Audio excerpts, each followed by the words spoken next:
មិនតន់ដឹងអីផងយកទៀតបាត់ហើយនឹងធ្វើម្ហូបអីនេះមកបងមកធ្វើម្ហូបមួយខ្ញុំចំនួន2មុខ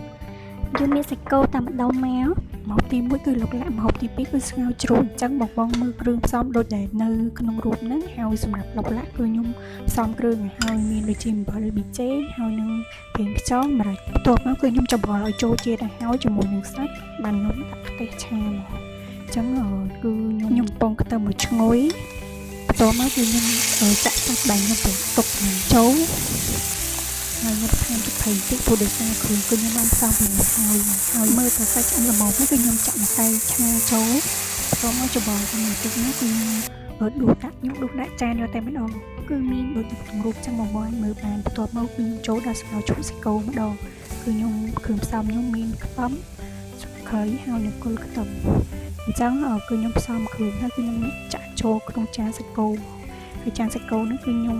ច្របល់ជាមួយក្រូចឆ្មានៅក្នុងហ្នឹងមកវាឆ្អិនបងអញ្ចឹងណាវាសាច់ហ្នឹងមាន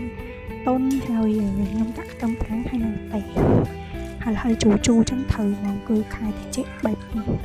អញ្ចឹងសាច់គោម្ដងហ្នឹងគឺខ្ញុំធ្វើបាន2មុខលុកឡាក់មួយហើយនឹងស្ងោរជ្រូកមួយអរគុណ